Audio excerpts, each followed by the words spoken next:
Hoy estamos aquí porque hemos querido charlar un ratito con José Luis Jiménez. Él es escritor, investigador y poeta.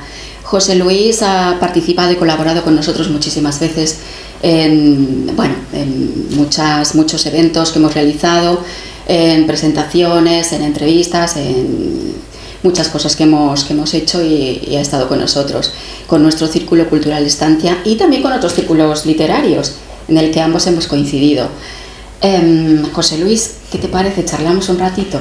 Me encanta, ya sabes que, bueno, aunque a veces puedas parecer inquisitorial, sé que tus preguntas siempre están hechas con cariño, entonces sí, te voy a responder a todo lo que me preguntes. Muy bien. Yo quiero que sea pues una charla, como siempre solemos hacer tú y yo, una charla distendida, entre amigos, porque además hace mucho tiempo que nos conocemos, hace...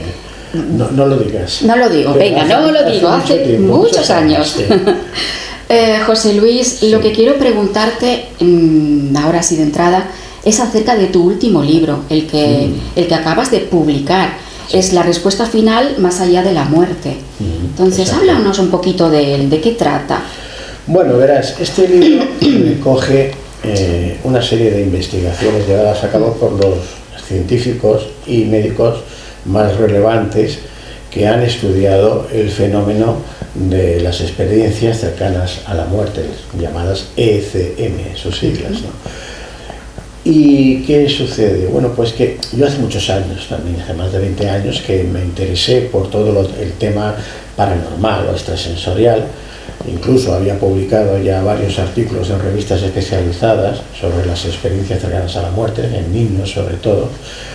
Y bueno, era un tema que siempre me ha interesado, ¿no? Porque para mí es fundamental conocer o tener conciencia, ¿no? Ser consciente de quiénes somos, quién soy, por qué estoy aquí, para qué estoy aquí en esta vida, dónde vamos después, si es que hay un después, si es que hay otra cosa. Entonces siempre me ha interesado investigar sobre este tema y llevaba tiempo acumulando información.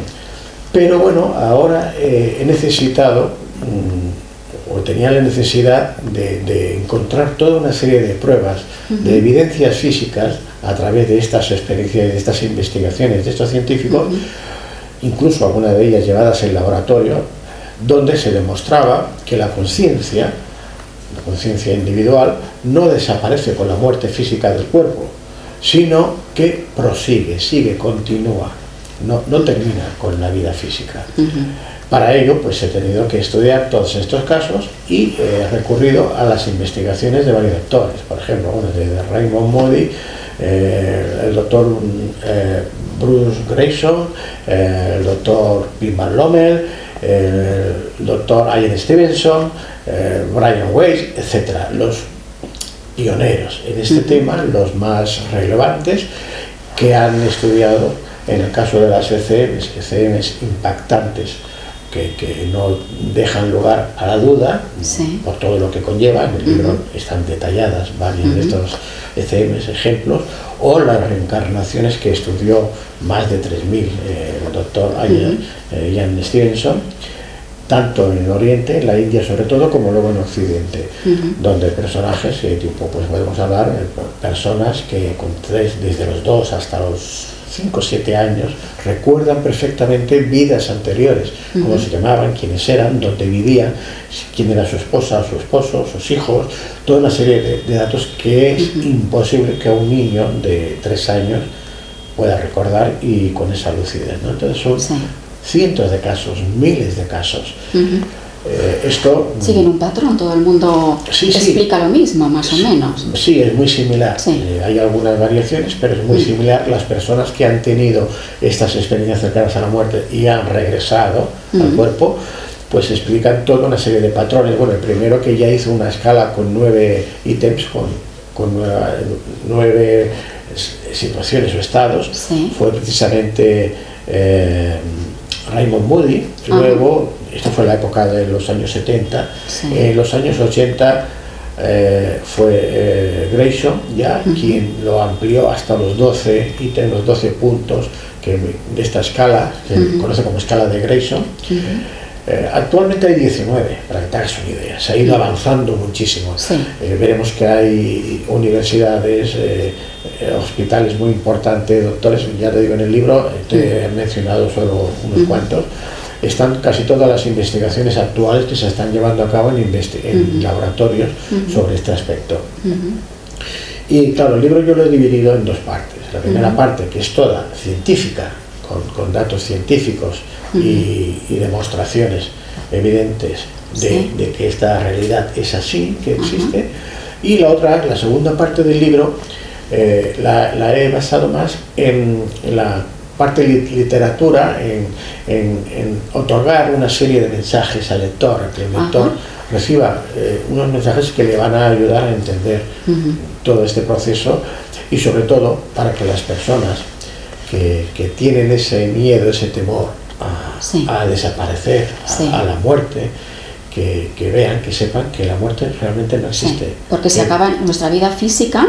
Bueno, se acaba el cuerpo. La ciencia nos dice que la energía ni se crea ni se destruye, sino que se transforma. Sí. Y la materia es energía, la energía es materia. Por lo tanto, cuando el cuerpo físico muere, se transforma en cenizas, si tú quieres, o sea, desaparece. Pero la energía de la conciencia, que es otro tipo de energía, esta energía se comunica con otra conciencia superior o supraconciencia, que yo explico en el libro, a qué me refiero, ¿no?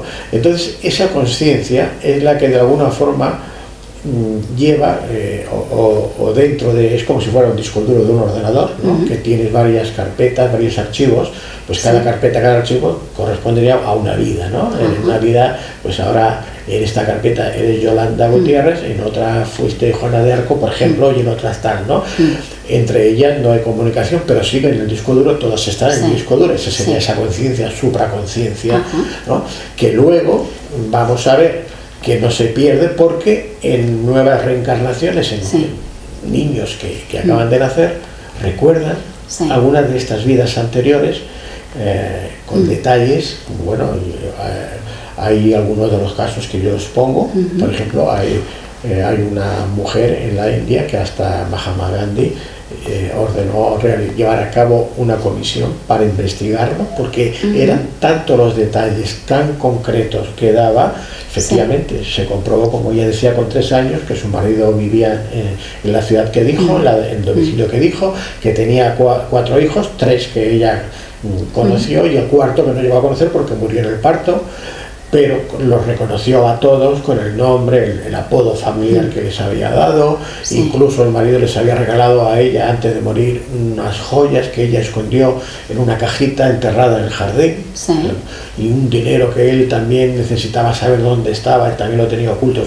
Todos estos detalles, que son muchos más, se pudieron comprobar. Y dice, bueno, como una niña de 3 años, ya a los padres de ahora les decía, no, yo no soy, yo vivo en otro lugar, yo me llamaba así, yo tenía este esposo, se llama así, vive en tal sitio, mis hijos tal, bueno, varios casos.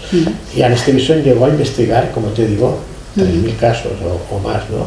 Escribió varios libros, algunos de ellos que los también hago referencia, pues aportando estos datos. Entonces, para una persona que haya tenido una ECM, yo he recibido, desde que he publicado el libro, se ha salido este mes pasado, de diciembre, pues varias personas que lo han leído me han escrito agradeciéndolo, el hecho de escribirlo, porque ellas habían tenido estas experiencias cercanas a la muerte y no entendían bien por qué es lo que les pasaba, a qué se debía. Incluso muchas no habían dicho nada a nadie por el temor a hacer el ridículo, que se rieran, etcétera, y ahora lo han entendido, ahora saben por qué, lo entienden, se sienten mucho mejor.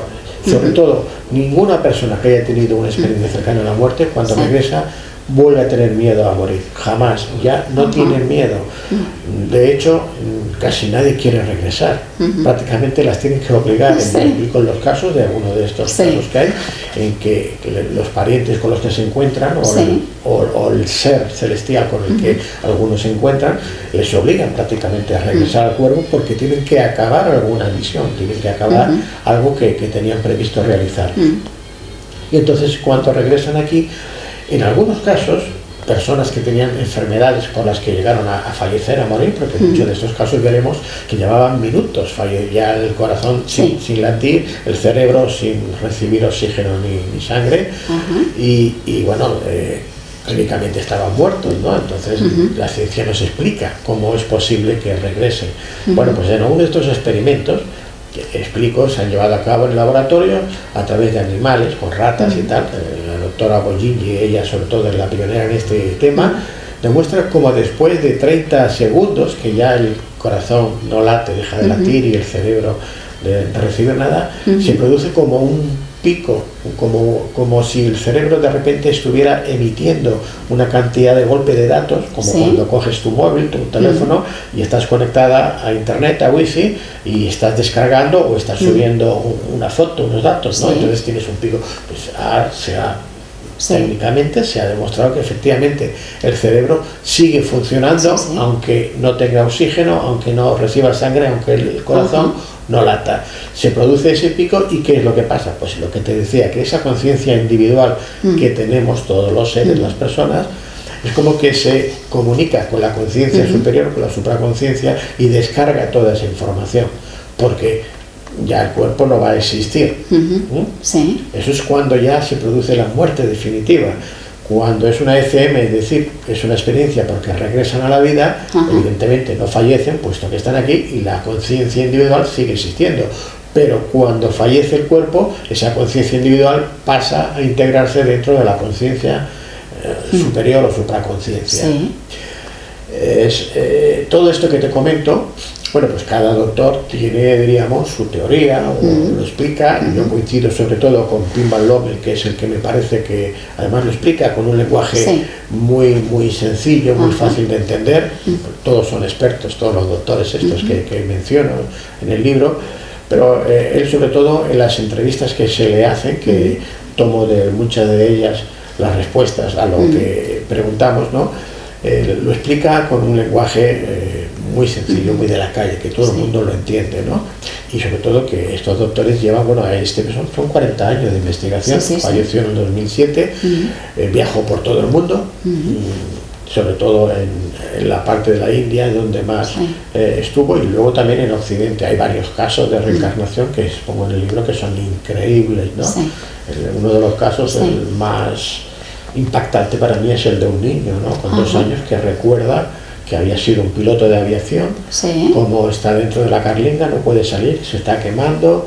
Bueno, los padres con 2 años que lo ven, que tiene pesadillas, y él les explica quién fue, cómo se llamó, el compañero que tuvo, el piloto compañero, dónde se estrelló cuando estaba en la batalla de Iwo Jima, en la Segunda Guerra Mundial, contra el Japón.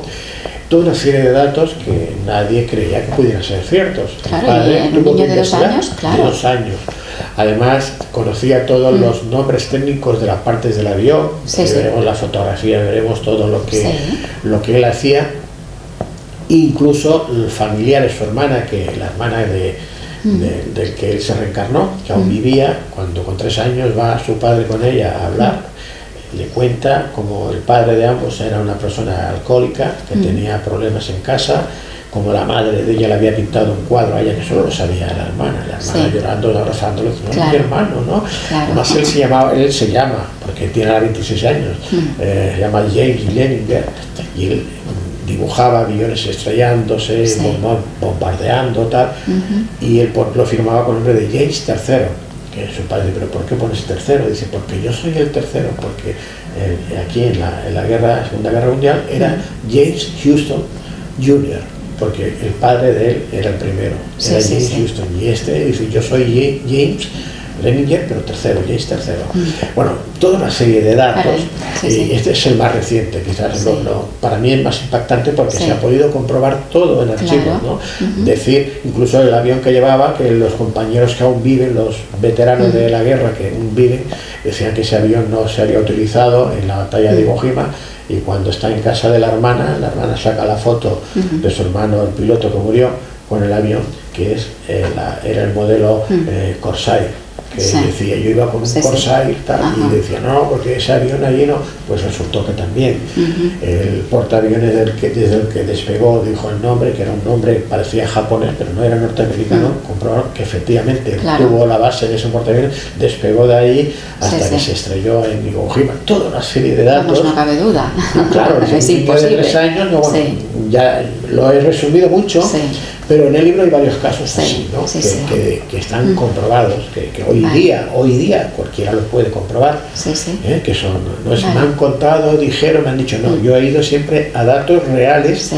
que están demostrados, Sí. porque existe bien la Siempre persona haces o vive, esas investigaciones, son sí, sí. personas que Claro. viven, o personas que han podido ir al archivo, como otra mujer de Australia, que nunca salió de Australia y recordó su vida en el año 1700 en Glastonbury, en Somerset, en Inglaterra, ¿no? Sí, sí. Y también da toda una serie de datos, la acompaña incluso un equipo de televisión, grabó todo, porque a través de una regresión hipnótica empezó a dar datos, Sí. datos, que tuvieron que ir a los archivos de allí de Somerset para comprobar que efectivamente, y la casa que ella dijo que vivía, cómo se llamaba, incluso una piedra grabada que estaba enterrada en el suelo, tal como ella dijo, allí Ahí estaba, estaba. ¿no?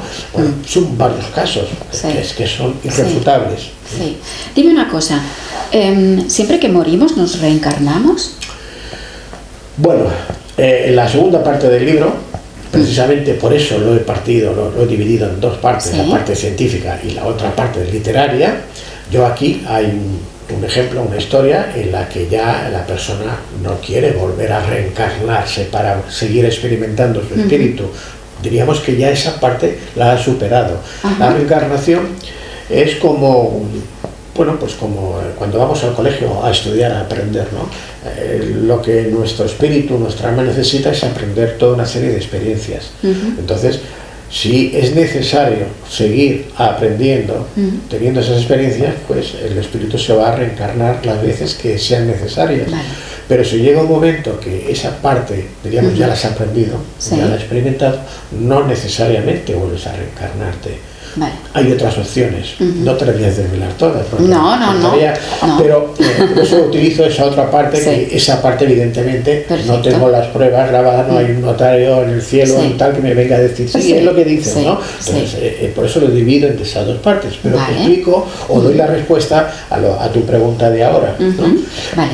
Y efectivamente, claro, piensa que el espíritu, el alma del ser humano, como energía que es, que hemos comentado, Sí. que nunca se destruye ni se crea, siempre ha existido, sino que se va transformando, va evolucionando, lógicamente, una vez que ha superado esta etapa en este mundo material de la Tierra, tiene que seguir evolucionando, ¿no? Entonces, hay distintas etapas, hay distintos planos existenciales o realidades, no es solamente esta, incluso la ciencia ya sabe, ya habla de 9 dimensiones o 11 dimensiones, no solamente las 3 Científicamente, dimensiones. ya se habla de esto. Claro, y luego aquí si empezamos a hablar con el doctor Van Lommel y otros doctores que aún utilizan también la teoría cuántica para explicar varias cosas. Entonces, Sí. quiero decir que cada vez vamos avanzando, la ciencia Sí. sigue avanzando y va encontrando respuestas a temas que hasta ahora pues no simplemente estaban en las creencias, ¿no? La creencia de las personas, pero no existía una evidencia física o científica que se pudiera contrastar, y ahora cada vez tenemos más. ¿Cuánto desconocemos, no? Desconocemos muchísimo. ¿Tú crees que estamos preparados para determinadas verdades? Bueno, a nivel individual habrá quien sí y habrá quien no, evidentemente. Aquí lo estamos viendo a diario en el mundo que vivimos, ¿no? Diríamos que a veces da la impresión que vivimos sobre la mentira en Sí. vez de sobre la verdad. Sí. Sobre una mentira se llegan a construir hasta imperios, ¿no? Entonces, hay personas, por ejemplo, yo con los otros libros que he escrito, que he publicado, el tema de María Magdalena, que es una figura controvertida ya de por Sí, yo quería preguntarte sobre este tema, pero... Claro, yo me he encontrado personas de cierta edad, ya mayores, cuando en el primer libro, en el legado de María Magdalena, ¿no? Y yo hablaba de este personaje a las presentaciones. Recuerdo que venían personas mayores, sobre todo, que son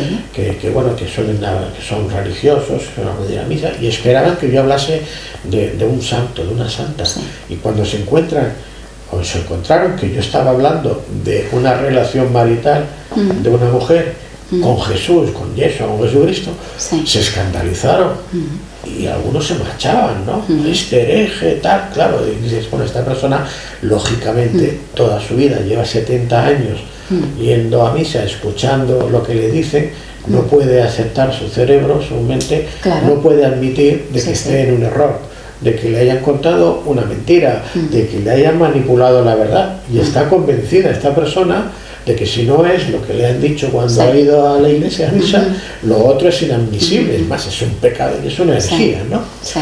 Yo he investigado durante más de 20 años, he encontrado pruebas documentales, restos arqueológicos, evidencias físicas que me están demostrando que lo que explico en mis libros es cierto, o por lo menos Sí. está más cerca de la verdad que Sí. no lo otro.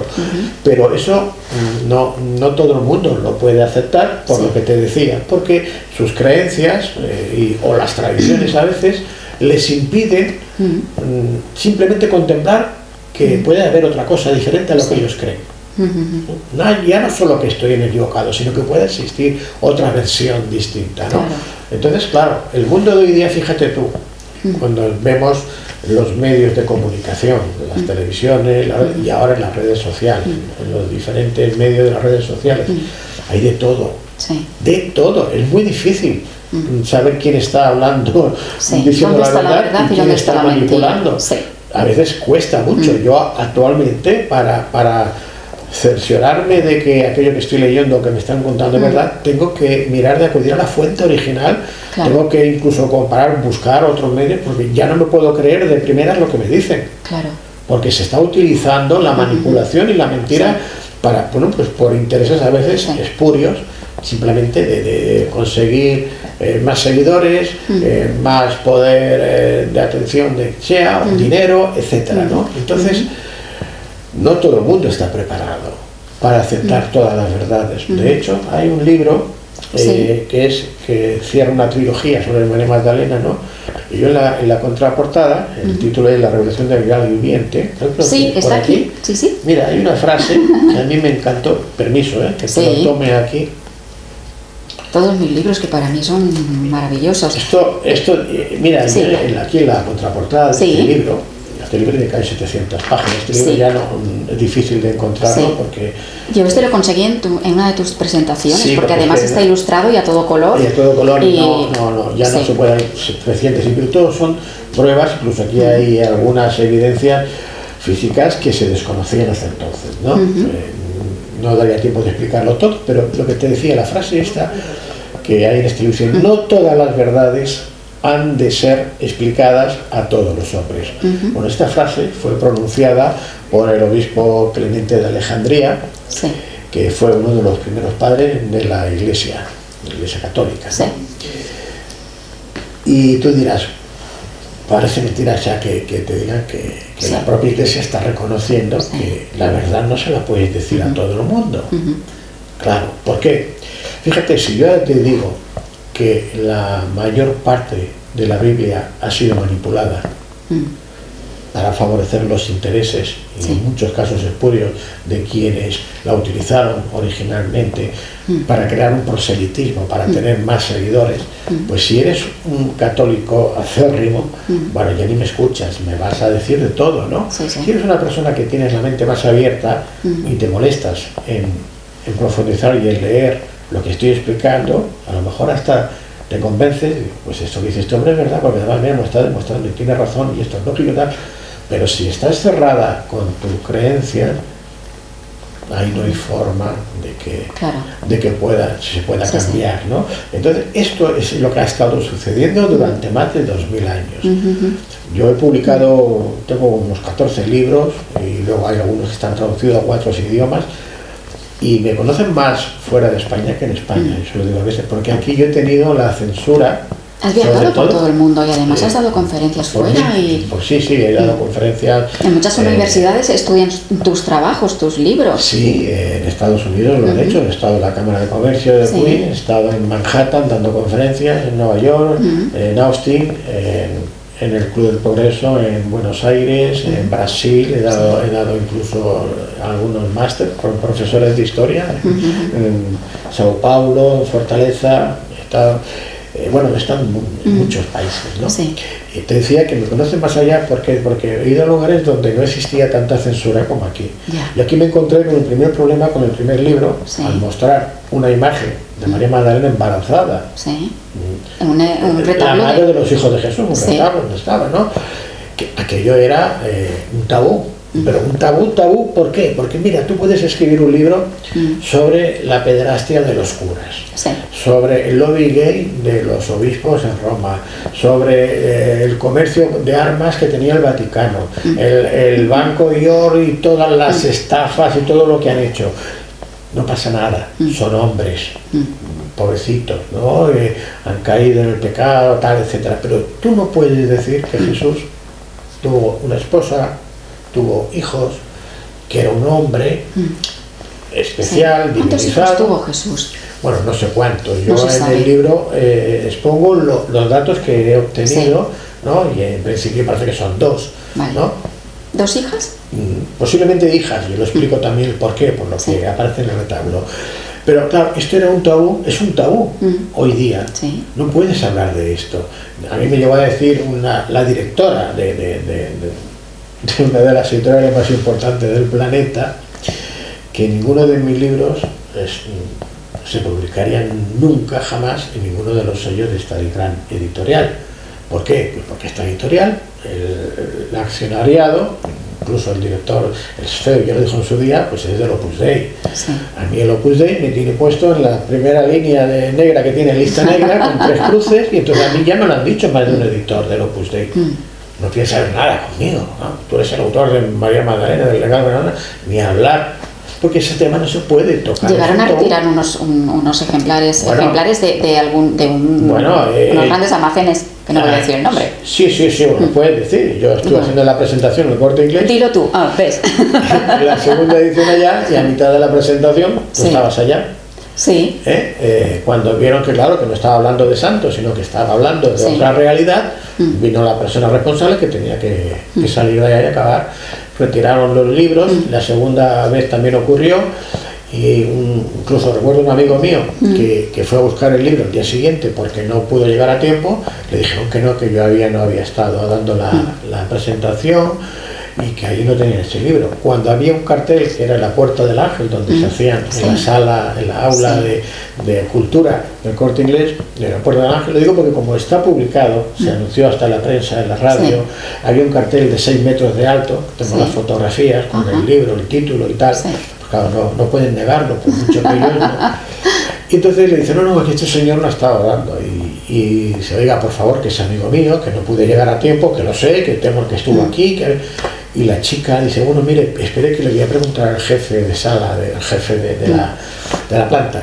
Y cuando la chica abre una puerta, él ve el cartel anunciador de la presentación del libro allá detrás, ¿no? Dice, ese es mi amigo y ese es el libro, ¿no?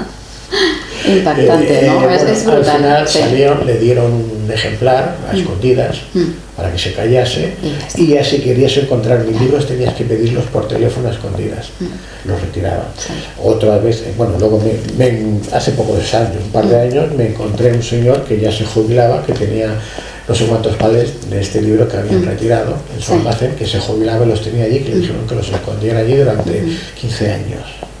Que yo no, por eso tuve que editarlos en otras editoriales, y al final acabé publicándolos en Amazon, porque en Amazon pues ya, como no es en España y no tenía esta censura, pues ahí podías publicarlos. Todos mis libros están allá, ¿no? José Luis, dinos, tus libros ahora actualmente se pueden encontrar en Amazon. ¿Están todos allá? En Amazon sí. En Amazon pueden encontrar todos los libros que tengo publicados. Actualmente son 14. Sí. Y bueno, si además desean el libro dedicado, hay personas que les gusta tenerlos firmados y dedicados, pueden pedírmelos a través de mi página web, que es www.jljimenez.es, Jiménez con G de gato.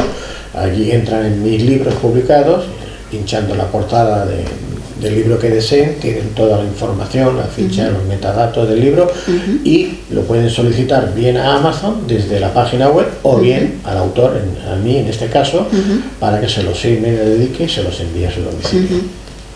Perfecto. Una cosa que quiero preguntarte, porque he visto en redes sociales que tienes una presentación en breve, ¿es el 5 de febrero? Sí, el 5 de febrero de este año 2025 en Barcelona, en el Real Cercle Artístic de Barcelona, está en la calle Ars número 5, a las 7 de la tarde. Entonces es un lugar, es un palacete del siglo XVI, XVII, muy bonito, tú lo conoces, has estado en algunas presentaciones mías de allá. Y bueno, me gusta ese lugar porque es un lugar muy especial, ¿no? Muy acogedor también. Y todo lo que conlleva, ¿no? El lugar. Entonces la entrada es libre, gratuita, yo aconsejo que vayan con tiempo, y más que nada porque la única no pega es que es el aforo, que bueno, aunque no es pequeño, pero bueno, no sé si caben 100 personas, y algo, entonces para que no se queden pero normalmente sé lo que sucede y se llena. Entonces por eso digo que bueno, que si pueden estar 10 minutos antes, mejor, que no ir muy justos y encontrarse que está lleno y no tiene sitio, ¿no? Muy bien. Para no estar de pie por allá. Porque allí daré una charla extensa, explicaremos lo que hemos dicho un poquito de este último libro, de la respuesta final, Más allá de la muerte, con proyecciones, con imágenes, y además podrán preguntar cualquier duda que tengan, y si quieren adquirir el libro firmado y dedicado también lo podrán adquirir en aquel momento. Estupendo. ¿Alguna más que tengas prevista realizar en breve? Ya sé que esto... Bueno, verás, yo tengo una fea costumbre de escribir no un libro a la vez, sino escribo varios, a veces incluso más de 2 y 3, ¿no? Porque me vienen ideas y tal, y no quiero dejarlo porque luego no sé por qué se me olvida. Entonces es como que tengo que aprovechar el momento. Entonces, de trabajos que estás haciendo ahora. Claro, entonces hay uno que lo tengo que hacer sí o sí, espero que sea este año, que es continuación de los 4 libros que tengo de María Magdalena. Yo tengo una trilogía, El legado de María Magdalena, luego El triunfo de María Magdalena, Jaque Mate la Inquisición, La revelación del Grial viviente, y un cuarto libro, creo que lo tienes por aquí también, ese cuarto, que aunque no está dentro porque está una trilogía, es este de aquí, ¿ves? Este está hecho de otra forma porque, aunque está novelado, los datos históricos todos son ciertos, pero tuve que novelarlo. Porque los demás todos son investigaciones, siempre con evidencias físicas, ¿no? Y hay un cuarto libro que quiero acabar de escribir, el título es, que te lo va a decir casi todo, La ruta de María Magdalena. ¿Por qué se titula La ruta de María Magdalena? Porque yo en estos 4 libros he ido contando la historia de María Magdalena, cuando sale de Palestina, tiene que huir, etc. Pero claro, tendrías que estar con los 4 libros para ver exactamente toda esa ruta directamente, puesto que en cada uno de ellos me centro en un tema. Y he creído conveniente que las personas que están interesadas, que ahora pues parece ser que yo hace 20 años que los tengo publicados los libros, pero ahora tiene un boom y hay muchas personas que hablan de la ruta de María Magdalena. Me he encontrado incluso agencias de viajes que están haciendo esa ruta, que yo hace tiempo que también la realizo, incluso he ido de guía con un grupo de personas que me lo han pedido. Lo están convirtiendo en algo comercial, en algo turístico. Y claro, yo lo diferencio porque sí que es un viaje turístico si tú quieres, porque vas a visitar lugares preciosos y tal, pero para mí es un viaje, una ruta más iniciática y cultural, ¿no? Más que turística. Entonces quiero especificar no solamente el recorrido y lo que van a encontrar en cada lugar y cómo hay que ir y conocer la historia real de cada lugar, lo que tiene que ver con María Magdalena, porque me he encontrado historias increíbles sobre María Magdalena en estos lugares que no tienen nada que ver con la realidad, ¿no?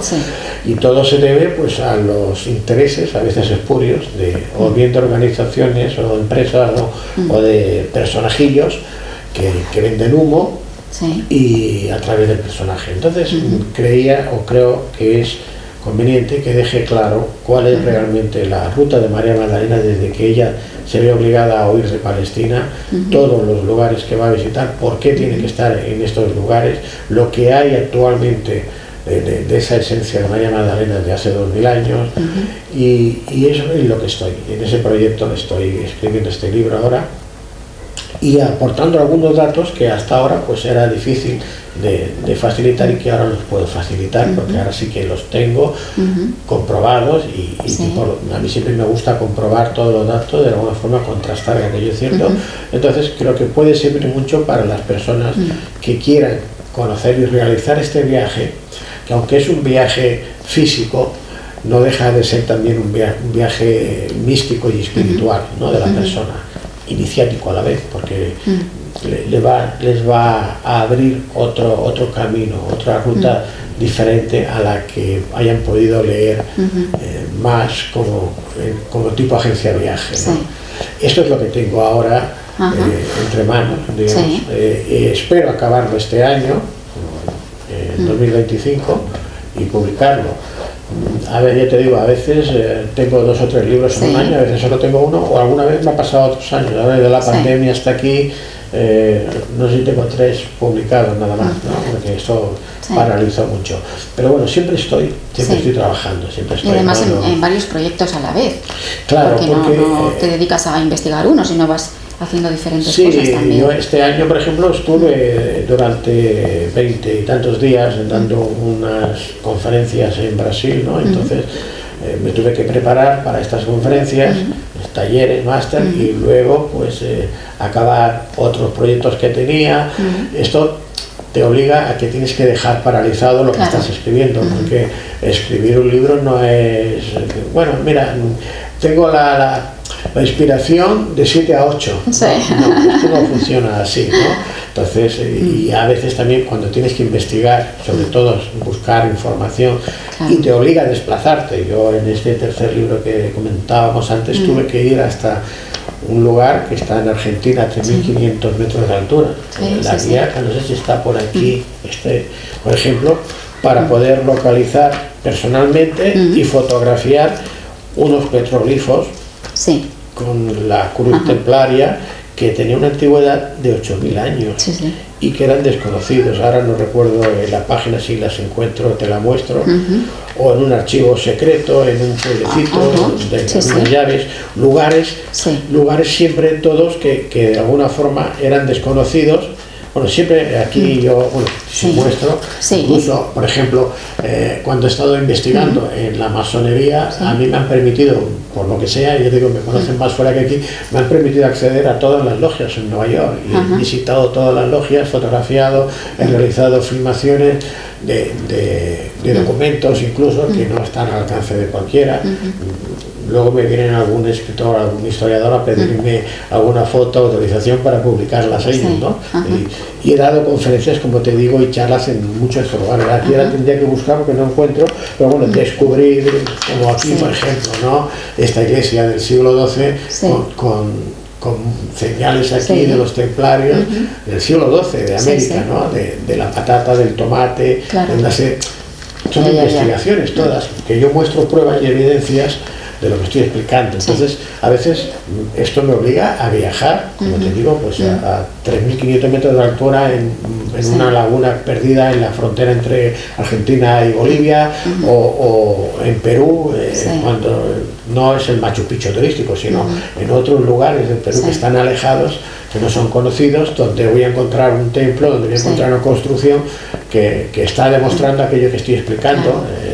Y que está en Perú o en Egipto. He ido a Egipto y yo me he metido dentro de las pirámides, tenía que buscar autorización, ahora ya es más fácil, pero entonces era más difícil, y lo tengo grabado, filmado, cómo es el sarcófago, cómo se accede a la pirámide, cómo se construye, qué es lo que es, diríamos, aceptable y lo que es inaceptable, que la lógica te dice que ello no puede ser, etcétera, ¿no? Entonces, yo en mi libro siempre aporto evidencias, documentación, fotografías, etcétera, ¿no? Y claro, vas siguiendo hilos, vas siguiendo rastros y te llevan a lugares muchas veces insospechados, ¿no? Sí, exactamente. A veces... ¿Dónde has encontrado más información, documentación del rastro de María Magdalena, de bueno, esta figura. Curiosamente, en Tarragona, en el monasterio de Santes Creus, es donde encontré este retablo, un retablo que oficialmente no existía. Sí. ¿No? Es muy curioso toda esta historia porque dio para varios libros, ¿no? Donde incluso la Generalitat llega un momento cuando yo ya lo hago público y se dan cuenta de lo que se está mostrando, una prueba palpable, clara de esta relación marital, ¿no? Que aparece ya embarazada con los niños, tal. Llega un momento a los 6 años del descubrimiento, te hablo en 2001, cuando yo lo encuentro. En el 2011, creo que fue, no me quiero equivocar,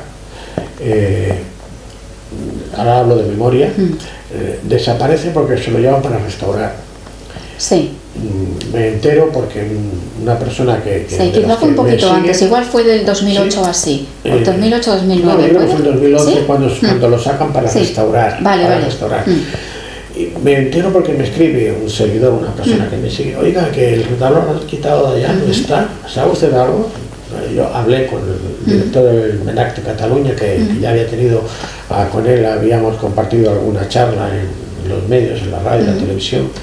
Digo: oye, mira, que me gustaría saber qué pasa con este retablo que ha desaparecido allá. No, lo han llevado a restaurar al Centro de Restauración de Mobles de aquí de Cataluña, ¿no? Está aquí cerca de Sant Cugat.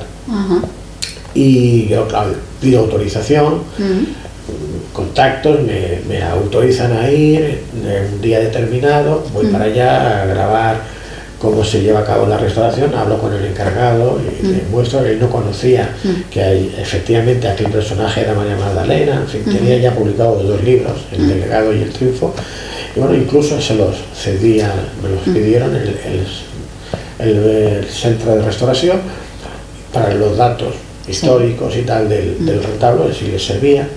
Mi sorpresa es que yo le dije: oye, no le quitaré la barriga, no cambiaréis nada de todo esto, ¿no? No, José Luis, por favor, nosotros no hacemos eso. Eso está grabado, lo tengo en mi canal de YouTube y tengo publicado después, ¿no? Lo digo porque ya está público, lo dice público. Mi sorpresa es que en el 2013 vuelven a poner el retablo en Santes Creus, todo muy bonito, muy limpio, bien arreglado. Yo voy para allá, empiezo a hacer las fotografías, a ver cómo ha quedado, y aquello digo: esto no es, han cambiado aquí algo, esto no es como estaba. Yo tenía las fotografías originales publicadas ya en el libro original. Cuando llego a casa, ya con calma, en el ordenador, empiezo a mirar, a comparar las imágenes. Le habían cambiado el rostro, se le habían hecho más masculino el rostro que María Magdalena, le habían quitado en una de las imágenes a María Magdalena que está ya embarazada, le habían puesto todo de sombras oscuras, haciendo que la barriga, que era muy hinchada, a punto de dar a luz, que parezca más lisa, le quitó todo de negro, que no se ve, que le tapan el símbolo que marcaba que estaba embarazada, los pechos que estaban hinchados, que se remarcaban los pezones ya hinchados, le pintan de negro para que no se note tanto. En otra iconografía que está ella con la corona, la perla, la princesa, toda la simbología que tiene, se la borran directamente, lo dejan todo borroso, como el ex homo de este precio, algo así. Yo me llevo las manos a la cabeza, ¿no? Indignación total. Y para el colmo, que no existía antes ningún letrero, porque este retablo oficialmente no existía, no lo conocía, ponen un cartelito que dice: retablo de San Juan Bautista. No, en todo caso, allí había en latín, hay una explicación en latín tanto arcaico que dice que es Juan Evangelista, no Juan Bautista. Aparte de todo lo que... Y se los digo: oiga, que lo han tachado esto, han quitado tal, y encima ponen un letrero, está una información que no es correcta, catalán, inglés, tal, digo, de un personaje que no tiene nada que ver con esto. Ni caso. Llegaron a prohibirme entrar en una ocasión que iba con personas y yo explicaba tal, la persona de allá, tuve que escribir a la Generalitat, quejarme, porque me prohibían entrar, a explicarles a las personas lo que había. Cuando alguien dejaba alguna historia, alguna información sobre la leyenda provenzal, que yo explico en el segundo libro, de esta huida de María Magdalena al sur de Francia, donde va a ir, que estaba embarazada y tal, lo quitan, lo borran, intentan destruir todo esto. Y estamos en el siglo XXI. Entonces, claro, Curiosamente, digo, fue aquí donde yo encontré casi toda la información, luego investigando, estirando del hilo, como tú dices, Sí. pues de aquí me llevaba aquí, de aquí a allá, de allá a allá, Claro. y así fui encontrando estas evidencias físicas que yo necesitaba mostrar en el libro para que la persona, el lector, Sí. viese que aquello no era ninguna ficción, Sí. no era ninguna fantasía, Sí, sí. es una realidad que se ha intentado ocultar durante casi 2000 años, ¿no? Tendríamos aquí, hablaríamos pues de los Sí. cátaros, de los caballeros templarios, de todas Claro. estas organizaciones que conocían esta historia, ¿no? Y que se les intentó callar y ocultar. Sí, y claro, protegían, ¿no?, esta historia. Yo todo Sí. esto lo explico en mis libros, lo explico con detalles, con datos históricos, con documentación, en fin. Sí. Esto es lo que nos gusta, porque Ya. hemos dicho antes, ¿no? Cuando durante 2000 años se cuenta una historia que no es la real, pero que interesa, que es la que se conozca, y la que se siga, es muy difícil que a las personas que desde que tienen uso de razón Sí. les han contado esta historia, ahora quieran admitir que no es la verdad, Sí, que la sí, verdad sí. es otra. José Luis, encantadísima de esta entrevista, no entrevista, charla que hemos tenido entre amigos, que me gustaría continuar, que el día 5 de febrero espero estar en tu presentación y que te invito a que vengas cuando tú quieras y a participar con nosotros siempre de Ya lo que sabes quieras. que para mí es un placer y estaré encantado cada vez que lo requeráis. Muchísimas gracias por todo. Gracias a ti. Muchas gracias.